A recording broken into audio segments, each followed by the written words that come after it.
Bismillahirrahmanirrahim. Assalamualaikum warahmatullahi wabarakatuh. Apa kabar teman-teman semuanya? Kali ini kita akan membahas materi yang cukup penting di kimia anorganik, yaitu asam dan basa. Asam, acid, and base in inorganic chemistry. Oke, teman-teman, saat membuat slide ini, saya mengambil referensinya dari ini. Saya tulis di search ini ya. Nah, lebih lengkapnya ada e-booknya di situ, di Cem Libertext itu ada e-booknya, bisa saudara download itu ya, dan penjelasannya juga bisa saudara unduh sendiri di alamat ini. Oke ya. Sekarang kita kenalkan dulu dengan asam basa, kimia asam basa ya, terutama dalam bidang kimia anorganik. Asam basa yang sudah kita ketahui biasanya kan berupa larutan ya. Asam contohnya apa? Asam klorida, asam sulfat, atau basa biasanya apa? NaOH, KOH, apapun yang belakangnya ada OH-OH gitu ya. Oke, contoh-contoh itu juga termasuk asam basa anorganik. Seperti itu ya. Tetapi kalau dalam kimia anorganik ada hal yang lebih luas lagi, yaitu asam itu tidak hanya yang berwujud padat, tapi juga berwujud tidak hanya berwujud cair, tapi juga berwujud padat. Contohnya kita lihat di sini adalah gambar mikrostruktur dari zeolit. Satu mineral namanya zeolit. Tapi kalau ini mineral buatan zeolit Y. Oke, banyak peneliti Indonesia yang sudah bisa membuat zeolit Y ini. Ya, mereka sudah punya resepnya, punya patennya, kan kemudian dikomersilkan. Di Indonesia sendiri sudah banyak yang bisa. Ini contohnya. Lah, bahan ini atau kepadatan ini, mineral ini, dia bersifat sebagai asam. Dan ini banyak digunakan sebagai katalis dalam dunia industri. Misalkan industri perengkahan minyak bumi. Jadi minyak mentah itu isinya kan rantai karbon yang sangat banyak. Dia pecah menjadi C1, C2, C3, C berapa sesuai kebutuhan. Nah, dalam proses perengkahan itu, pemutusan ikatan itu butuh katalis. Katalisnya diantaranya menggunakan ini, zeolit Y atau zeolit yang lainnya. Nah, selain itu ada juga misalkan ini anhydrous hydrogen fluoride, ya, hidrogen fluorida yang anhidrous, atau ini padatan zirkonia, kemudian dia dilapisi dengan sulfat. Ini juga padatan. Kalau kita lihat wujudnya mungkin sama seperti ini, tetapi komposisinya berbeda. Gitu ya. Ada lagi silika. Silika itu mineral yang ada di tanah biasanya gitu ya. Ada juga kandungan yang besar di dalam sekam padi, tanaman padi, atau berbagai jenis tanaman. Silika juga termasuk padatan yang memiliki sifat asam dan basa. Oke, seperti itu ya.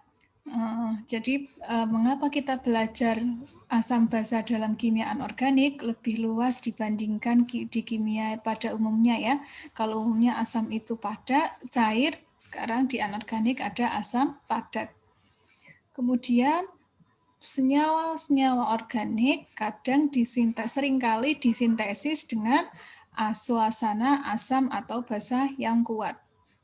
Ini saya cerita. Sekarang saya ini contoh senyawa anorganik yang sudah saya buat diantaranya adalah geopolimer. Geopolimer itu bahannya dari NaOH atau KOH pekat dengan mineral yang dia mengandung silika dengan alumina. Oke, itu contohnya geopolimer. Itu material anorganik. Sekarang saya sedang membuat titania nanotube, titanium oksida nanotube. Sering disebut Titania nanotube. Bahannya adalah bahan garam TiO2 biasa, powder biasa, kemudian direaksikan secara hidrotermal dicampur dengan NaOH yang pekat, dengan basa yang pekat. Nah, kalau yang asam apa Bu contohnya? Saya waktu S2 juga membuat bahan atau material namanya magnesium fluorida. Bahannya berasal dari magnesium nitrat dengan asam fluorida, HF. Gitu ya. Nah, itu organic fluorination reaction of autodone in strongly acidic media. Oke ya. HF-nya pekat itu.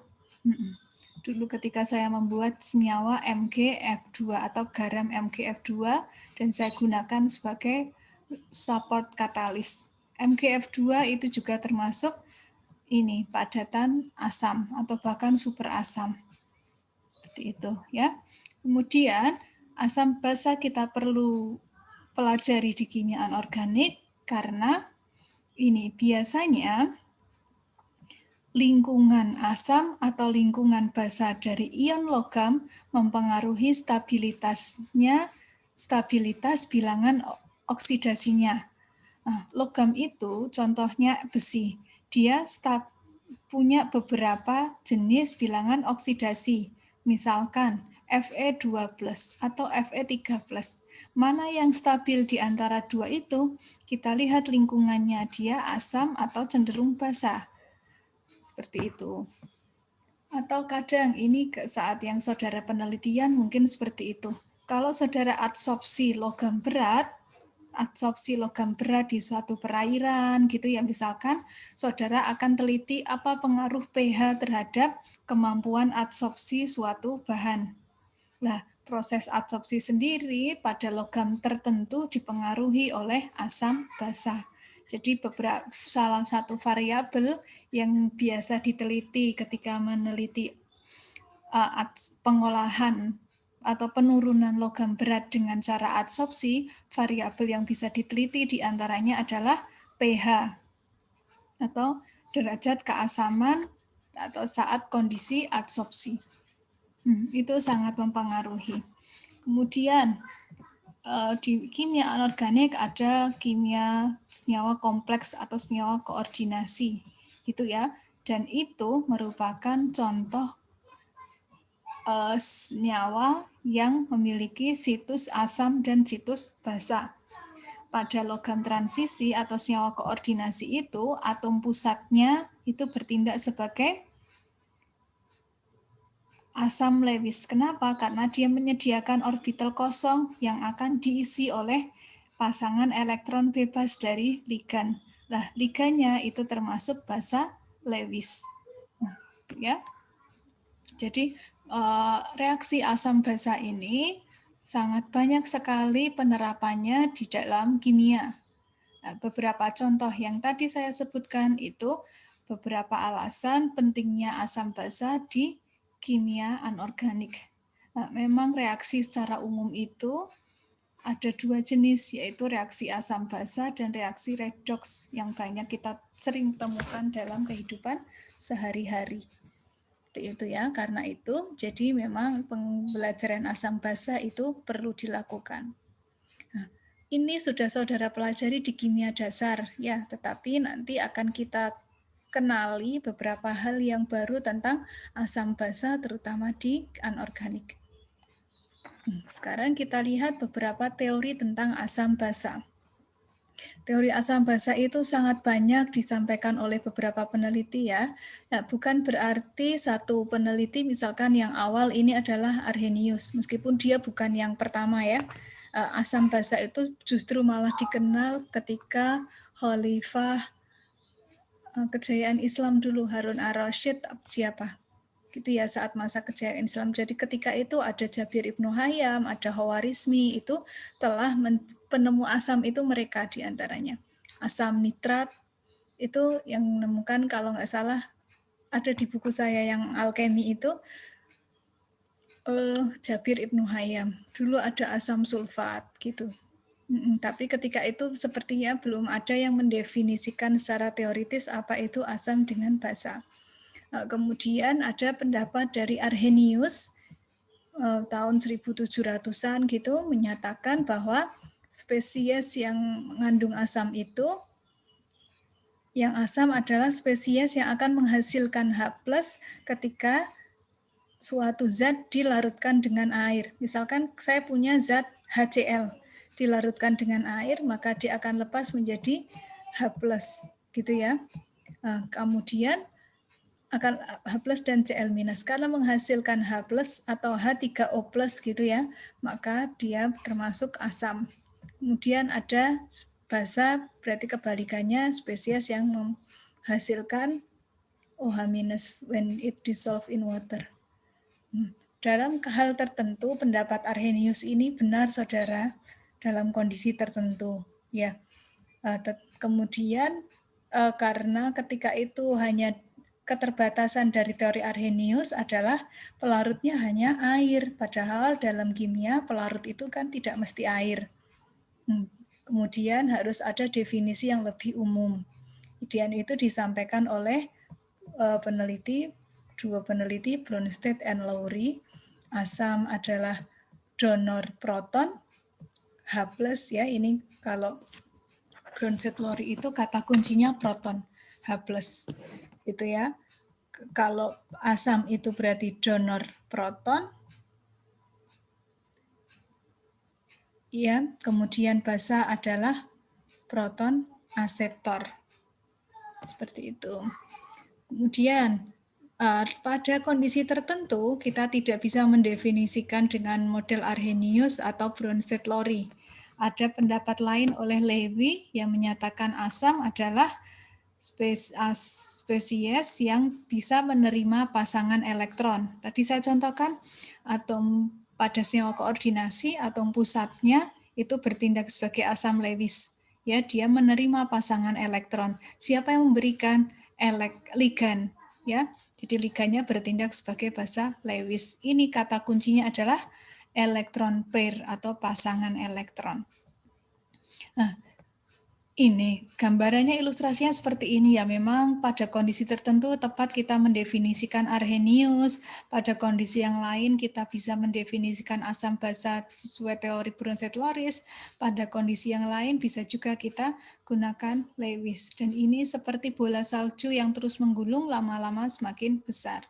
Setelah itu ada pendapat yang lain oleh Lux Flood, yaitu ini berkaitan dengan kata kuncinya adalah ion oksida. O2 minus. O2 minus, maaf ya, bukan O2 minus 1, bukan, tapi O2 minus. O minus 2 gitu kan ya, ion oxide. Ya, ini hampir sama, ini karakternya kan negatif ya. Ion oksida 2 minus, ini pada elektron juga negatif ya. Sama seperti Lewis, asam itu accept ion oxide, base is donate ion oxide. Kemudian berkembang lagi, ada pendapat Yusanovic. Dan asam itu yang bereaksi dengan basa, kemudian menerima anion atau elektron, memberikan kation. Basa kebalikannya. Ya. Kita lihat contohnya, mana yang termasuk Arrhenius. Ini Ha, ini aki, artinya dia direct aqueous, itu ya, dalam larutan yang encer gitu, dia ionisasi jadi A- plus H+. Ini makanya ini A. Kalau ini akinya kita tulis H-nya sebagai L plus H2O L gitu, ini juga boleh. Nanti ini jadi A- plus H3O+. Itu Arrhenius ya. Ini yang basa B+, itu ya, plus ini jadi Hb plus OH-. Contohnya Pak NH3 plus H2O jadi NH4OH. NH4 plus OH minus gitu ya. Kemudian ini Bronsted-Lowry. Ini contohnya HX plus CH3COOH. HX ini asam halida ya. HCl, HBr, HF, HI gitu ya, FCl, BRI seperti itu. Misalkan ini HCl. HCl. Ya di organik kan juga ada juga reaksi ini ya, fluorinasi. HF plus HCl plus CH3COOH. Kemudian ini HX ya, hanya akan diberikan kepada, karena ini HX ini asam ya, asam yang lebih kuat, ini kan juga asam Bu, tapi ini asamnya lebih lemah. Asam kuat memberikan ini, kemudian menjadi CH3COOH plus 2 plus X minus, Cl minus gitu ya. Berarti ini sebagai asamnya, ini bertindak sebagai basanya. Ini apa? Kalau di Bronsted-Lowry ada basa konjugatnya, ini sebagai asam konjugasinya. Kalau di Bronsted-Lowry ada istilah asam basa konjugasi ya. Oke, yang Lewis ini contohnya karena gambarnya penuh. Kalau saya tulis di sini memenuhi slide, saya tulis agak kanan ya. Lewis ini contohnya BF3. Ini masih kurang ya. Supaya mencapai konfigurasi gas mulia, bereaksi dengan F-. Tadi ya, anhydrous fluoride acid ya, F- jadi BF4- seperti ini. Atau ini NH3, dia punya pasangan elektron bebas diberikan kepada proton H+, jadi NH4+. Ini asam basa Lewis. Mana asamnya? Ya, asamnya adalah ini, mana basanya? F- dengan NH3. Gitu ya. Ini yang Lux float contohnya apa? Ini, saat pembuatan semen itu ada reaksi antara kapur dengan silika. Kapur itu bertindak sebagai basa, rumusnya CaO. Asamnya yaitu silika. Kalau bereaksi dia akan membentuk CaSiO3. Maka di sini yang bertindak sebagai asam adalah SiO2 karena dia menerima oksigen dari CaO. Dia jadi SiO3. Ca-nya tetap di situ. Kemudian yang Yusanovik, ini ya, basa adalah yang bereaksi dengan asam, melepaskan proton, gitu ya. Ini O2- anion exchange. Atau ini Na, dia bertindak sebagai basa, Cl2 bertindak sebagai basa, ini melepaskan proton plus ini two electron exchange. Itu ya, biar tetap netral kan ini harus plus 2 elektron. Ini contohnya asam menurut Yusanovik. Gitu ya. Ada juga senyawa-senyawa yang bersifat amfoter. Nah, contoh yang di sini lebih senyawa-senyawa anorganik itu biasanya berupa oksida logam maupun oksida non-logam. Ya, oksida logam contohnya ini Na2O, MgO, CaO, gini ya. Seperti ini. Kemudian ada Al2O3, SiO2, ini GeO2, SnO2, ini banyak sekali digunakan untuk beberapa aplikasi ini. Ini ya. Ini. Apa itu amfoter? Yaitu suatu zat yang dapat bertindak sebagai asam atau basa. Contohnya air itu termasuk amfoter. Either donates a hydrogen ion or accepts dalam satu kali waktu. This property makes water an amphoteric solvent. Ya, pada in the situation where acid dissociate in solution, water is acting as base. Jadi OH- kan, ketika misalkan HCl plus H2O, HCl-nya kan donor proton ya, dia kasihkan ke H2O, maka air di situ dia bertindak sebagai basa. HCl-nya di situ bertindak sebagai asam. Gitu ya. Itu kasus ketika air bertindak sebagai basa. Atau contoh yang lainnya, ketika H2O plus NaOH, kita larutkan NaOH gitu ya. Apa yang terjadi? Kan jadi Na plus dan OH minus gitu kan ya. Ya, air di situ itu bertindak sebagai asam. Ya, bertindak sebagai asam. Jadi tergantung lawannya ya, asam basa itu tergantung lawannya. Kalau air bereaksi dengan asam, maka airnya nanti bertindak sebagai basa. Kalau air bereaksi dengan suatu basa yang lebih kuat, maka air bertindak sebagai asam. Gitu ya. Ini contohnya amfoterik dari senyawa oksida atau hidroksida. Dan ini asam ya, ini berarti padatan asam. Saya tadi cerita saya waktu S2 itu sintesis MgF2 ya. MgF2 itu sama saja dengan ini, MgO, kurang lebih seperti itu, tapi O-nya diganti dengan F2. Itu termasuk padatan asam. Saya teliti dulu dia asam atau basa, saya cek pakai alat. Seperti itu. Asamnya apa Lewis, apa Bronsted, di situ nanti bisa juga kita identifikasi menggunakan alat. Nanti saya tunjukkan juga. Ini ya, asam seperti itu. CaO kok asam ya Bu ya? Iya. Kalau CaOH baru basa CaO itu dalam hal ini kalau sendirian itu ya basa, tergantung tadi lawannya ya, asam basa itu ini. Yang ini amfoter contohnya Al2O3 ya. Contohnya ini atau dalam bentuk hidroksidanya jadi Al aluminium hydroxide is insoluble at neutral pH but can accept proton in acid make Al H2O 6 kali 3 plus atau melepaskan atau menerima OH minus menjadi AlOH 4 minus 1. Gitu ya. Ini juga bersifat amfoter ini. Yang ini basa biasanya. Meskipun kadang silika juga diidentifikasi sebagai asam. Gitu ya. Nah, kemudian ada beberapa istilah yang perlu dipelajari setelah definisi gitu ya.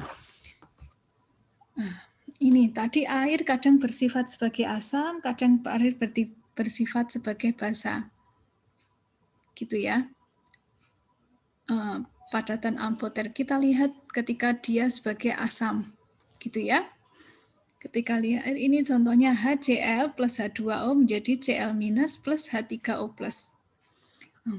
Ini padahal kalau air sendiri dilarutkan atau air sendiri mengalami ionisasi, dia juga akan menjadi OH minus basa dengan H3O plus. Di sini ada H3O plus ketika HCl dilarutkan dengan air. Ini H2O mengalami ionisasi juga jadi H3O plus. Gitu ya. Ya. Dalam hal ini asam terkuat yang berperan sebagai asam di apa di sini?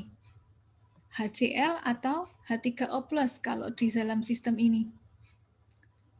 Oke, H3O plus ya, ini yang berkontribusi terhadap sifat asam. Dan H3O plus ini adalah strongest possible acid can exist in this system. Gitu ya. Oke, dalam hal ini air berperan sebagai solvent leveling, yaitu suatu efek yang terjadi ketika asam yang kuat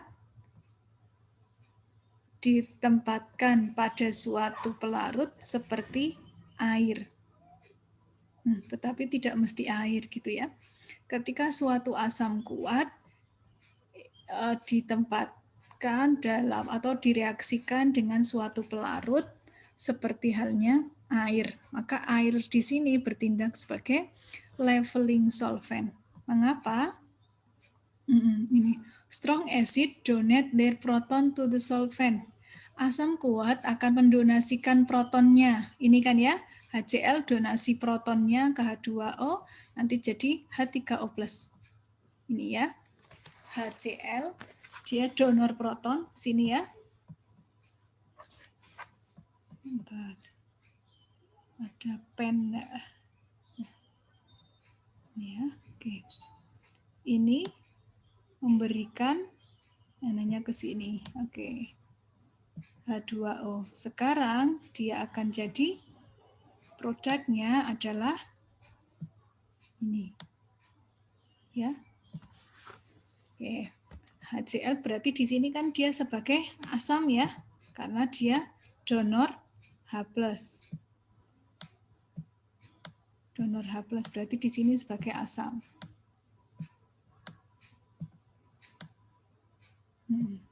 Berikan H3O+. Air sendiri strongest possible acid that can exist in the conjugate acid of the solvent. In aqueous solution, this is H3O+. This means the strength of acid such as HCl, chloride acid, or bromic acid cannot be differentiated in water. Hal ini maka kekuatan asam seperti HCl atau HBr tidak bisa kita bedakan di dalam sistem pelarut air. Gitu ya. And as they both are dissociate ini 100% to H3O+. Ayah yang gendut. Kasih kakak. Kakakku. Ini ya. So, ini HCl. Contoh yang lagi ini HBr. Tadi seperti di soal tadi. HBr. Atau asam kuat yang lainnya. Sudah asam nitrat misalkan. HNO3 ya, plus H2O. Apapun asamnya, dia akan ketika dilarutkan dengan pelarut tertentu, yang pelarutnya itu low solvent leveling, maka akan dihasilkan spesies asam yang sama. Spesies asam terkuat di situ. Jadi ini plus H3O+.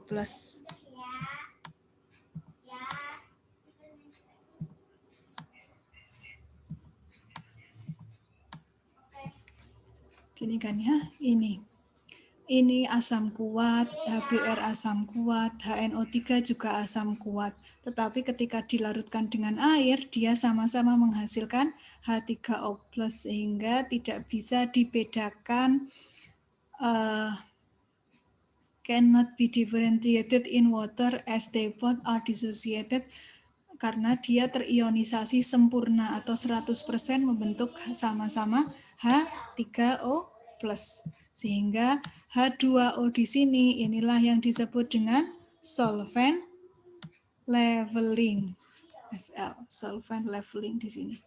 Suatu efek yang terjadi ketika asam kuat direaksikan dengan suatu pelarut tertentu. Nah, dia akan terionisasi, memberikan protonnya, membentuk H3O+. Apapun asamnya kalau kuat dilarutkan dengan air akan jadi H3O+. Seperti itu ya. Itu leveling solvent. Ada lagi solvent differentiating. Ya.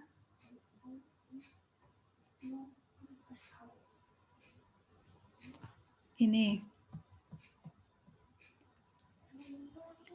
Strong acid they are leveled in water have different acid strength in acidic solvent such as high fluoride acid or anhydrous acetic acid. Okay. For example, contohnya ini.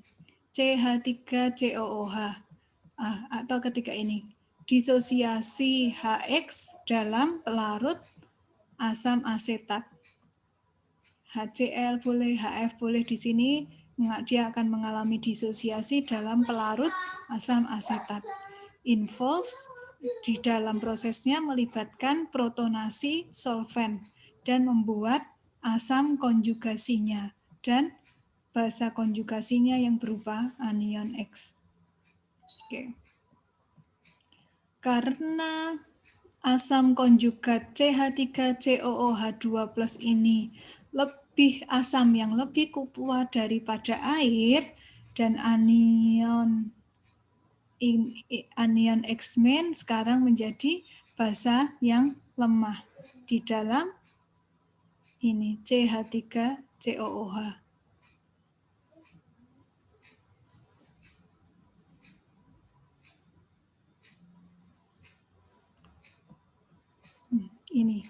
Ini ada HX, HF contohnya, atau HCl bereaksi dengan CH3COOH. Ini kan asamnya lebih kuat ya, dia donor proton kan Mbak ya. Ini. Jadi apa? Jadi ini CH3COOH2 plus ketambahan H plus 1 ya, plus X minus. Nah, di sini ini namanya differentiating solvent atau solvent differentiating. Gitu ya. Untuk dia nanti bisa dibedakan levelnya, mana yang asam kuat, mana yang asam lemah. Pelarut pembeda istilahnya itu. Ini solvent differentiating. Oke. Tuh. Kemudian ada beberapa istilah lagi yaitu super asam dan super basa. Istilah super asam dikenalkan oleh James Brian Conan tahun 1927 untuk menjelaskan asam yang lebih kuat dari asam mineral konvensional. Contohnya H2SO4 100%. Kadar asamnya pada supraacid itu lebih kuat dibandingkan H2SO4 100%.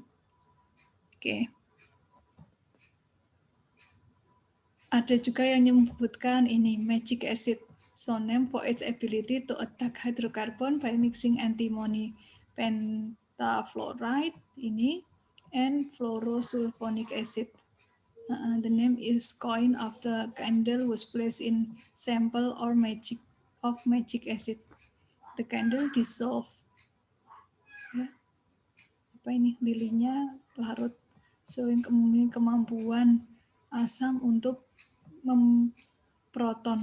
memprotonasi hidrokarbon. Candle lilin itu kan hidrokarbon ya, nanti terprotonasi di situ. Which under aqueous acidic condition cannot be protonized. Pada kondisi asam biasa itu tidak bisa terprotonasi, tapi dengan super asam ini hidrokarbonnya bisa terprotonasi. Gitu ya. Super asam itu asam-asam yang kekuatannya lebih dari asam mineral konvensional. Contohnya H2SO4 100%. Gitu ya. Oke. Kemudian yang dibahas di kimia asam basa dalam kimia anorganik, selain itu ada bagaimana cara menentukan kekuatan asam Bronsted. Ada beberapa hal yang mempengaruhi kekuatan asam Bronsted. Satu, bond strength effect, kekuatan ikatan. Nah, ikatan yang lemah akan lebih mudah untuk menghasilkan atau ion hidrogen. Semakin mudah melepaskan ion hidrogen, semakin lemah ikatannya, maka hanya semakin mudah terionisasi. Semakin mudah lepas, maka dia semakin asam. Strongly bonded hydrogen ion are difficult to remove. Weakly bonded ones much less so. Kalau hidrogennya terikat kuat dengan ion tertentu dan sulit dilepaskan, maka biasanya zatnya itu merupakan basa yang lebih lemah. Itu ya, kalau ikatannya lemah. Kalau ikatan pada suatu zat tertentu itu ikatan hidrogennya lemah, dia semakin mudah melepaskan ion H+, maka dia semakin asam. Gitu ya.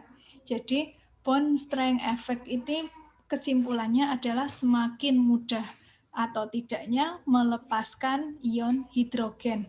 Kalau mudah melepaskan itu berarti asamnya lebih kuat. Kalau sudah sukar melepaskan ion hidrogen berarti dia asam lemah.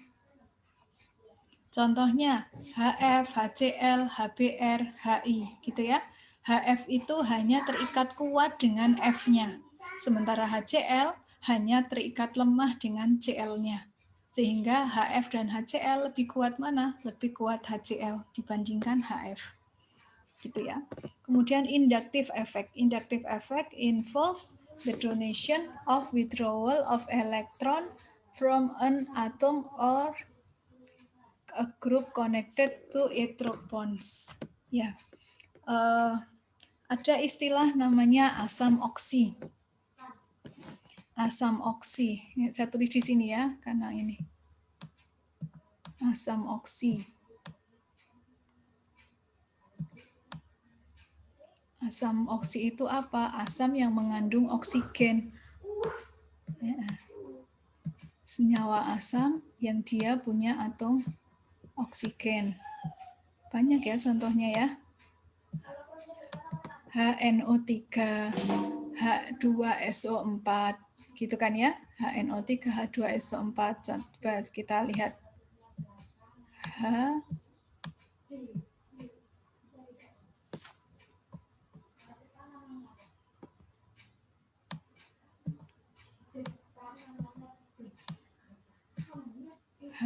HNO3. Boleh kita tulis dengan kayak gini kan? Seperti struktur Lewisnya. Syaratnya asam oksi itu asamnya punya oksigen. Kemudian oksigennya itu terikat pada atom H-nya. Kalau hanya ada 2 berarti misalkan H2SO4 berarti ada 2O yang berikatan dengan H gitu ya. Kalau ini HNO3 ya ada ini yang berikatan. O-nya hanya harus terikat di oksigennya itu. Ini gitu ya. Ada HNO3, ada HNO2. Ada lagi HNO2. Ini semua contohnya asam-asam anorganik ya. HNO2. Gitu ya. Nah, ini O-nya 3, ini O-nya 2.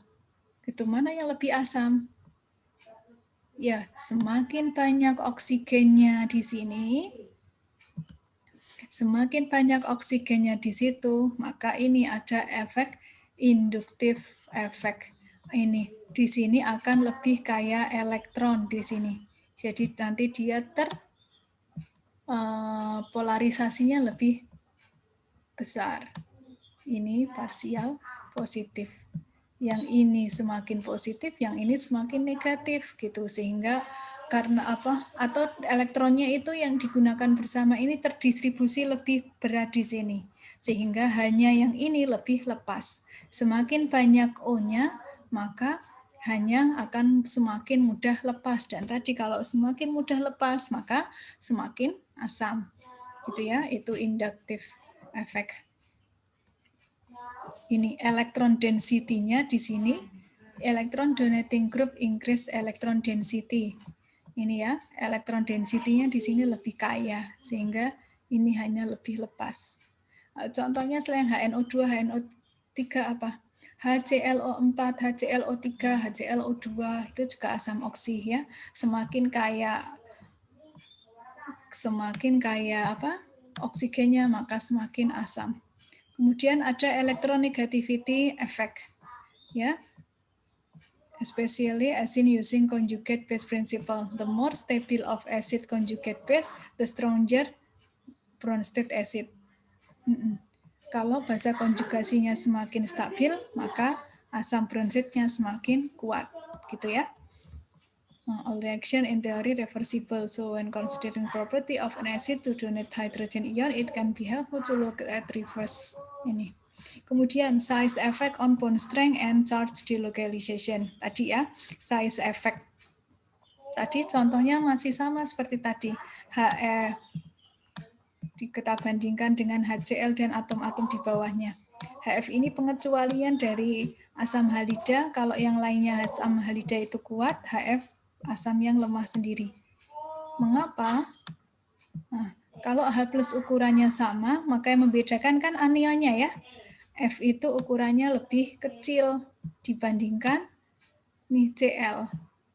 Ini F minus. Ini Cl minus. Cl minus ukurannya lebih besar, sehingga lebih mudah terpolarisasi, hanya makin mudah lepas. Itu maksudnya size effect. Ya, and charge delocation. Ya, ini lebih kaya elektron, awan elektronnya di sini. Jadi hanya gampang lepas. Gitu ya. Itu pada asam Bronsted. Kalau asam Lewis apa yang mempengaruhi? Ya, asam Lewis itu paling mudah contohnya adalah logam, dan logam transisi boleh atau bukan logam transisi. Yang mempengaruhi sifat keasaman dari ion logam atau ion Lewis, biasanya itu ya, asam Lewis adalah ini. Ini. Higher positive charge on metal, the more acidic it is. Ya, contohnya Al3+ dan Fe3+ itu merupakan asam Lewis yang baik di dalam garamnya, menyebabkan larutan asam ketika dilarutkan dengan air. Tetapi K+ dan Na+ itu tidak dalam air, yaitu tadi cenderung jadi basanya ketika memberikan larutan basah. Oke, kemudian smaller atomic radius on metal ion.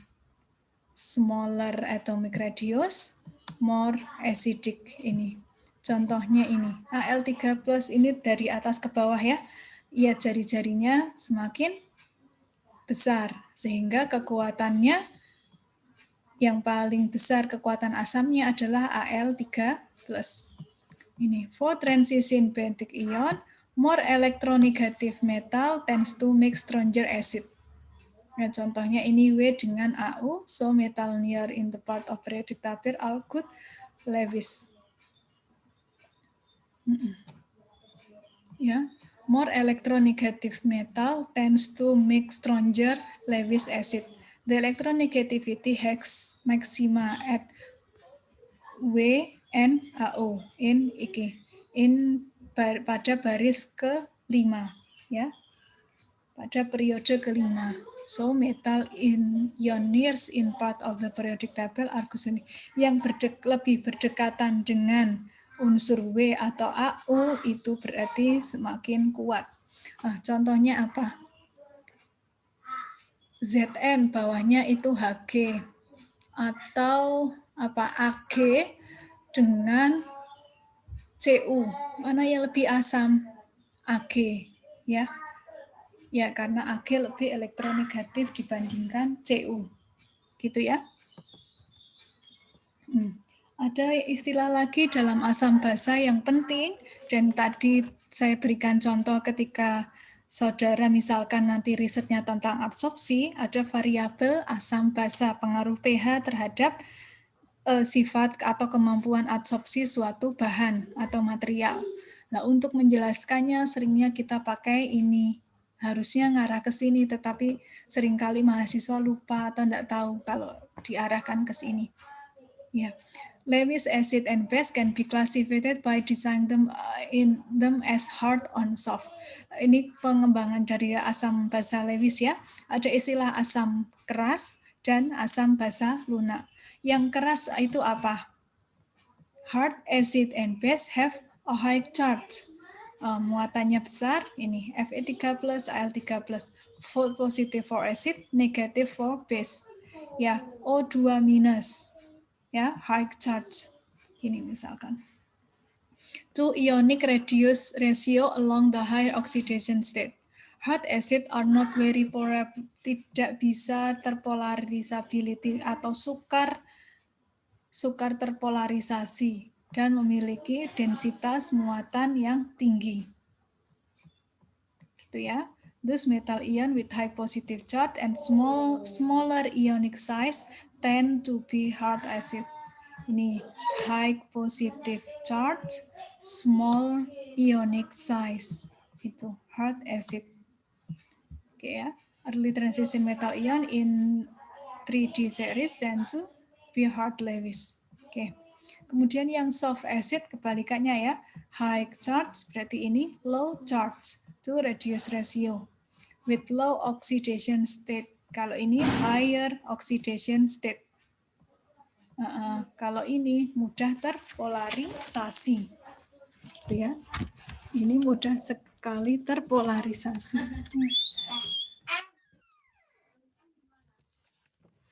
Ini mudah sekali terpolarisasi. Ya.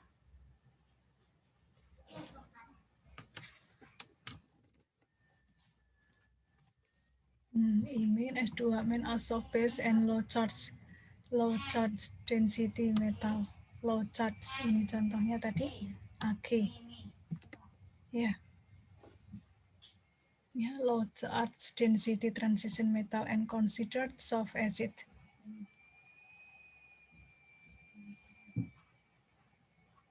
Itu ya. Itu hard soft ya.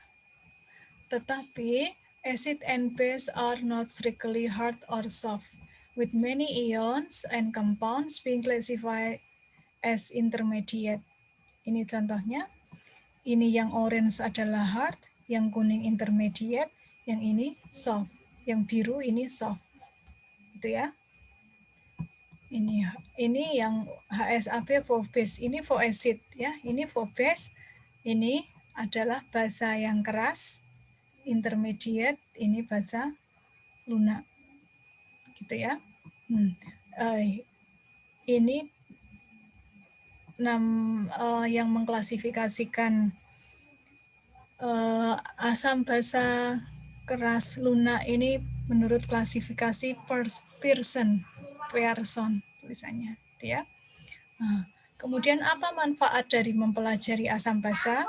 Itu kita bisa memperkirakan bahwa suatu zat akan mudah berinteraksi dengan zat yang lain. Aturannya adalah like binds with like. Ya, ini aturannya.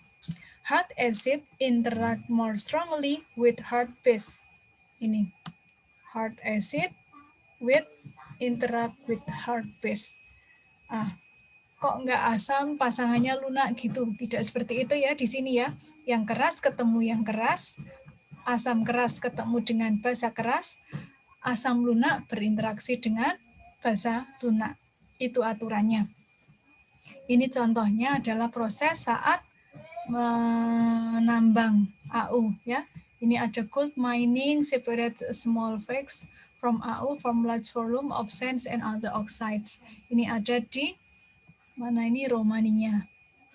Ya, menggunakan ini AU diekstrak dengan CN seperti ini, jadi AU CN2 minus gini. Itu dulu ya, tetapi karena CN ini memberikan dampak toxic cyanide ini ya, dampak yang tidak baik terhadap lingkungan, worst environmental disaster, ya maka diperlukan ini lain, pelarut yang lain, dikembangkan pelarut yang lain. Dan yang AU tadi kan termasuk yang apa tadi ya? AU termasuk yang lunak apa ya?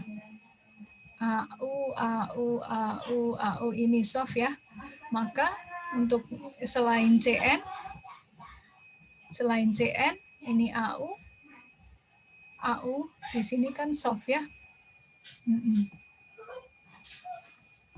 Maka bisa diganti dengan pelarut lain yang sama-sama lunak. Gitu ya, supaya jadi ion kompleks. Itu prinsipnya. Like binds with like, hard and hard, soft and soft. Itu ya. Saudara, materi ini ada juga di buku Inorganic Chemistry Missler di e-book yang sudah saya bagi dulu. Gitu ya. Jadi kalau ada contoh-contoh yang kurang dari penjelasan saya ini, saudara bisa sambil lihat buku Inorganic Chemistry Missler ya. Oke, terima kasih. Itu materi tentang asam basa, khususnya asam basa pada senyawa anorganik. Ya, sedikit berbeda dengan asam basa yang sudah saudara pelajari ya. Di sini dipelajari apa itu definisi asam basa, yang itu berkembang dari definisi yang sudah ada. Asam itu tidak mesti larutan, tapi juga boleh padatan, gitu ya. Kemudian apa lagi? Kemudian apa ya? Ada asam kuat, ada asam super asam, ya. Ada asam oksi, ya. Ada asam oksi tadi HNO2, HNO3, HClO4 itu juga secara spesifik merupakan contoh asam Lewis, ya. Jadi kekuatan asamnya itu tertentu, gitu ya. Gitu. Itu yang berbeda di sini. Ya, sekarang saya mau tunjukkan, bagaimana caranya Bu mengidentifikasi penelitian itu asam atau basa, gitu ya. Kalau mau identifikasi asam, kita mau tahu itu bahannya yang kita buat itu, misalkan tadi saya punya zeolit, itu asam apa tidak gitu ya. Caranya zeolitnya padatannya diadsorb dengan lingkungan yang bersifat asam. Nanti asamnya akan nempel di zeolitnya. Nanti setelah itu dipakai alat IR, alat FTIR untuk mengidentifikasi itu asam apa, Bronsted atau Lewis. Jadi uji kualitatifnya dengan cara adsorpsi. Kalau mau tahu dia asam berarti diadsorb dengan basa gitu. Kalau mau dia misalkan zat itu punya sifat basa, misalkan CaOH 2 kali, saya mau tahu dia sifatnya basa apa tidak gitu. Kita adsorb dengan gas yang mengandung asam gitu ya. Nah, saya tunjukkan setelah diadsorb dengan asam, kemudian apa yang kita lakukan? Kita tes menggunakan FTIR. Nah, bisa juga kita perkirakan kekuatan asam basanya. Caranya dengan TPD, temperatur program desorption. Kalau mau melihat kekuatan asamnya, maka TPD-nya kita gunakan TPD NH3. Kalau mau tahu kekuatan basanya, kita pakai TPD CO2.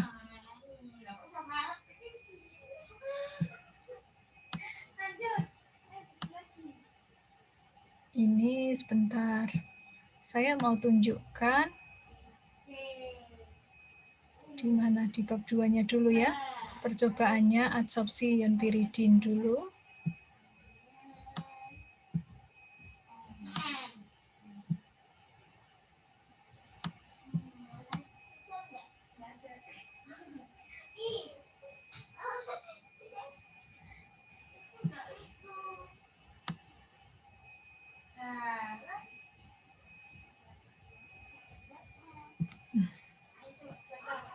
Oke, saya mau lanjutkan ini.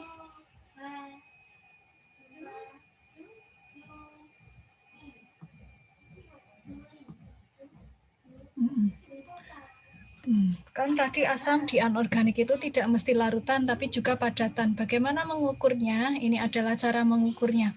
Pengukuran keasaman padatan dengan metode adsorpsi piridin. Ya, ini padatannya. Saya kebetulan punya MgF2, kemudian katalis ini. Saya timbang 70 mg, kemudian dimasukkan ke dalam pipa kaca, kemudian disumbat dengan kapas yang salah satu ujungnya sudah ditutup gitu ya. Disumbat kembali, kemudian ditetesi dengan piridin. Piridin ini suatu basa, gitu ya. Kemudian dipanaskan pada suhu 150 selama 15 menit. Kalau mau tahu kekuatannya, coba dipanaskan pada suhu yang lebih tinggi lagi. Kalau masih ada piridinnya, berarti dia termasuk asam yang kuat. Tapi kalau pada suhu yang lebih tinggi, misalkan suhu 200 kok piridinnya sudah ada, berarti kekuatan asamnya ya sampai segitu saja. Kemudian didiamkan 10 menit pada suhu kamar, kemudian dianalisis menggunakan FTIR. Bagaimana hasil FTIR-nya? Ini ya. Jadi padatan asamnya ditetesi dengan basa, gitu ya, kemudian dipanaskan untuk mentahu stabilitas ikatannya gitu ya, kemudian baru setelah itu diukur menggunakan FTIR. Bagaimana hasilnya FTIR-nya? Saya tunjukkan.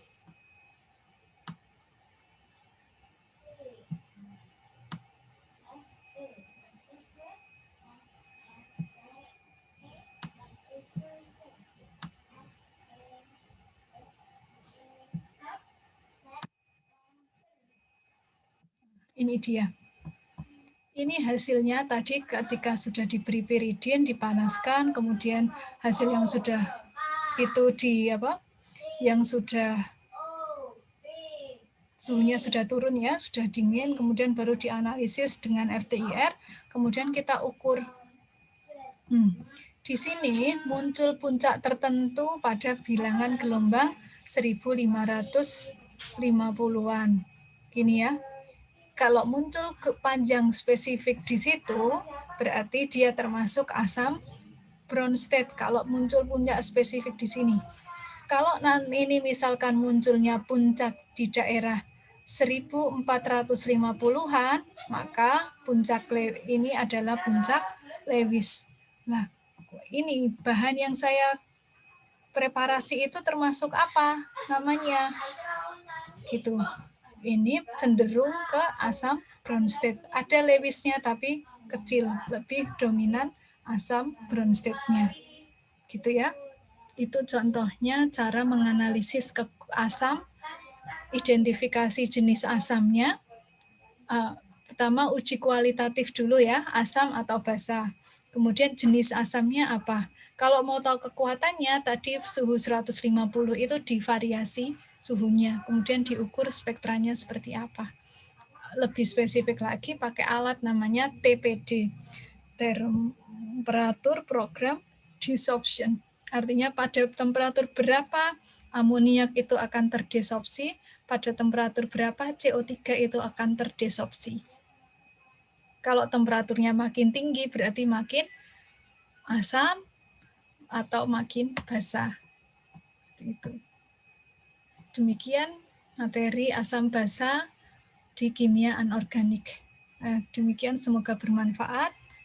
Kita lanjutkan ke materi yang lainnya. Ya, assalamualaikum. Dari saya kurang lebihnya mohon maaf. Assalamualaikum warahmatullahi wabarakatuh.